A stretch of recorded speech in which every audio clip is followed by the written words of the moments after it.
Everyone, आई हो कि आप सब स्वस्थ होंगे, बेहतर होंगे। और आज की क्लास में आप सबको बता दें, मैं एसबीसी सर आप सबको स्मार्ट ब्रेन क्लास में स्वागत ही नहीं बल्कि वेलकम ही नहीं बल्कि अपने जीवन में कुछ हिस्से करते हैं। उड़ती हुई पतंग जब काट देती है तो वो पतंग एक कचरे की डब्बे में फेंक देते हैं। और वही उड़ता हुआ पतंग अगर कहीं दूर तक चला जाते तो उसको सम्मान देती है। तो दूर जाने के आपको नीचे अपने जड़े को मजबूत होना जरूरी है।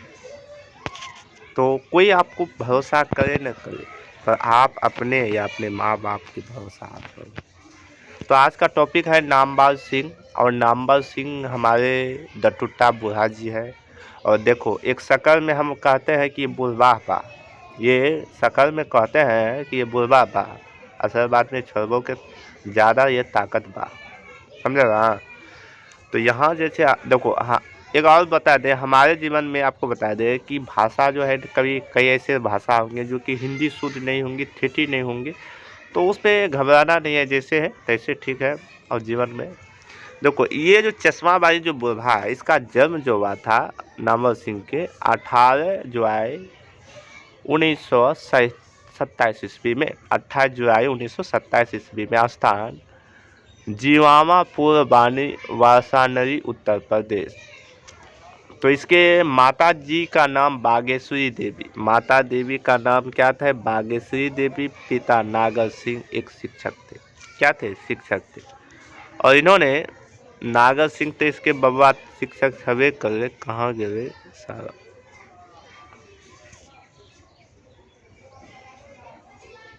है।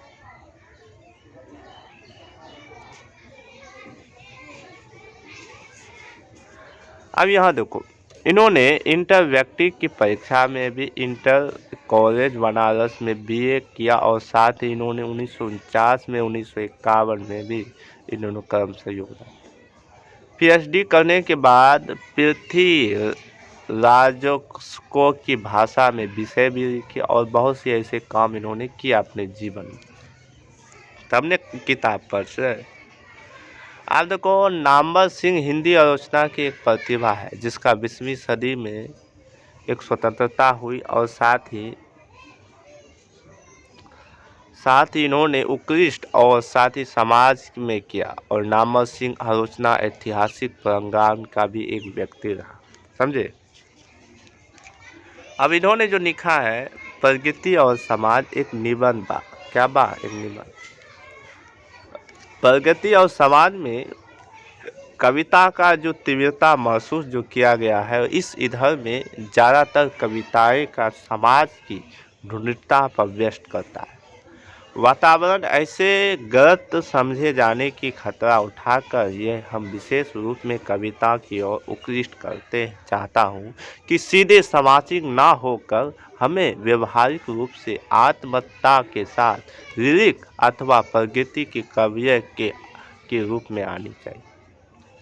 कहता है, कविता और चुनने के कारण हमें सामाजिक और समाज के लिए कठिनाइयों का चुनौती के भी सामना करनी हो और साथ ही समाज के व्यस्तता के जीवन की दृष्टि को भी सुधारना हो। तुलसीदास की जैसे कहते हैं, तुलसीदास जैसे व्याख्या कवि आचार्य शुक्रदेव संतुष्ट हुए। तुलसीदास ने जो कविताएं लिखे हैं, तो आचार्य जो हमारे रामचंद्र शुक्र जी भी उस संतोष जी स्वीकार करना चाहता था कि 15 शताब्दी में नए प्रतिमान कविता और व्याख्या का प्रदान करने के लिए मुक्ति बोध एक लंबी कविता का अनाकतीय ढंग में उन्होंने विचार विमर्श किया। आत्मसत्ता से एक छोटी सी कविता में पूरा एहसास ना हुआ, लेकिन ना तब संदेही था और ना ही दे। कविता के अंदर कविता की ऐसी प्रवृत्ति थी कि जिसको लेकर इस दिशा को पूर्ण विचार के लिए उन्होंने सब सच पूछे। मुझे पहले प्रेरणा और मुक्तिबेन से मिली। मुक्तिबोध ने सिर्फ लंबी कविता ही नहीं बल्कि उन्होंने अनेक कविता छोटे से छोटी और लंबी से लंबी कविताएं। पर जब प्रेरणा मिली तो कट्टरबा तो चालुए बा। जब हमें तोरा से कुछ सीखिए तो अब तोरा विरोध भी हमारा करना चाहिए। आज के जीवन यही ना है। हम ही अगर एक पंकज सर से कुछ सीखे थे तो उसका आज हम विरोध कर रहे हैं, ठीक। तो विरोध करना स्वाभाविक है, क्योंकि आज गुरु ही गुरु बनना चाहते हैं, शिष्य नहीं। तो वैसे नहीं कि शिष्य बनकर खाली चरण धोने से लाइफ बदलता है। आपको कहें कि हमारे शिष्य में अब चरणों धो तुम्हारा भविष्य हम संवार लेंगे, ऐसी बात नहीं। भविष्य आज के जीवन में खुद ही संवारना पड़ता है, चाहे ठक्कर कितनों लगे। कथा रचना की कहाँ और नाटकीय धर्मी और नाटकीय कलाप की एक शुद्धतम प्रतीक है। संघर्ष मैं तुम लोगों से दूर है, जैसा कि हम स्वयं लिखा है कि निसंदेह केवल अभ्यास नाटकीय से मानसिक वृद्धि नहीं होती, बल्कि हमारे भीतर की नाटकीय को भी हमें देखना होता है, क्योंकि जीवन केवल भाव प्रस्तुत होता है, विमिष नहीं। हमारे जीवन में विचार को प्रकट करने के लिए प्रत्येक कविता को ऊर्जा प्रदान करनी होगी। कथा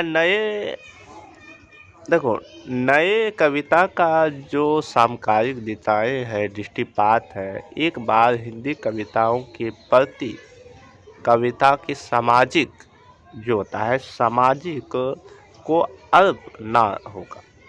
कतई जितना विवरणता हमें कविता को मानदंड की प्रवृत्ति के आधार पर है, उससे कहीं ज़्यादा हमें अपने जीवन में उसको अप्लाई करना है।